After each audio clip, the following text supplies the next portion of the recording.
Okay, so let's go ahead and launch Flix. Our team is all working remotely, and we're going to first assume the role of the production coordinator. We're going to need to set up a project so the team and anyone else with input can have something to work with.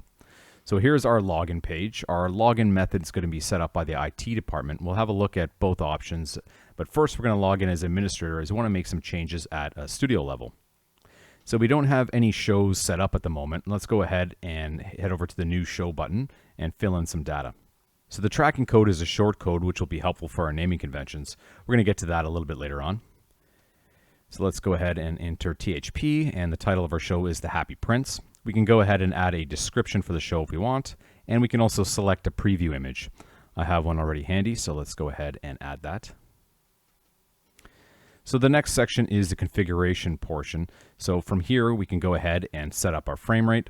So we have the option to change our project to episodic, which will give us additional layers, episode and season when it comes to sequences, as well as naming convention. Ours is not, it's a feature, so we're going to go ahead and just turn that off.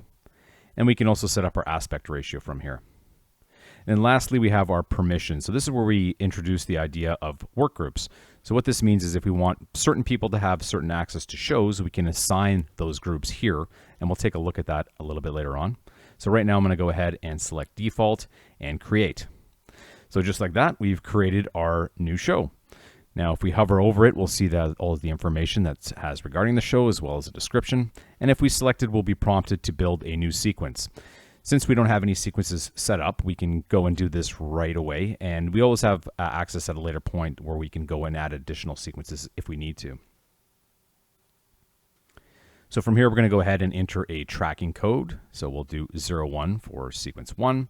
The title of the sequence, we can enter an act and comments if we want to. So now we can quickly go and build out additional sequences. Now this is something that is nice and fluid inside of Flix, where we can build out tons of sequences in succession just like that. So now that the project is set up, our artists can get to work. But it'd probably be smart to first set up some rules for the production to follow, like naming conventions, settings when communicating with Avid. So let's go and look at where those are located. Since we're logged in as administrator, we can access the management console. This way we can set up how things outside of Flix stay organized and consistent.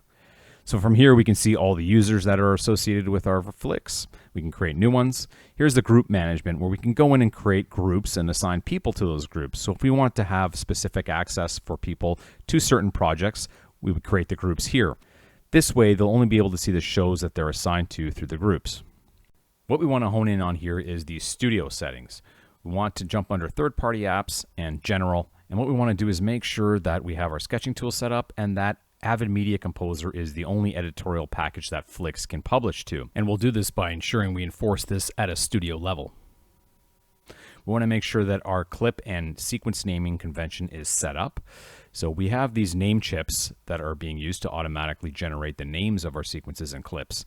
And underneath, you can see that we have the different chips that are available. So we can add additional ones, whichever makes sense for the studio or what we've agreed upon.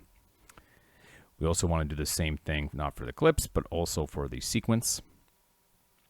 And very important, we want to make sure that our published directory is somewhere that everyone can access to it on editorial.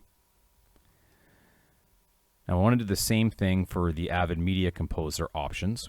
At this point, we would want to sit down with our editor and just agree upon preferred settings and make sure that we enforce them, so no matter who is publishing, all deliveries will be consistent.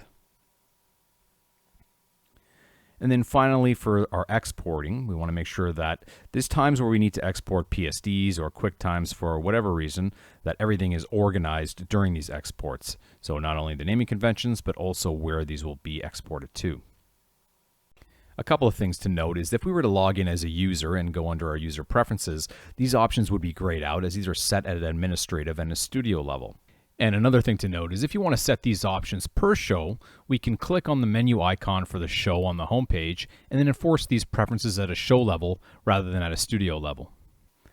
Okay, so as a production coordinator, we've set up the project and preferences. So now let's become an artist and complete the first pass for a sequence using different Photoshop workflows.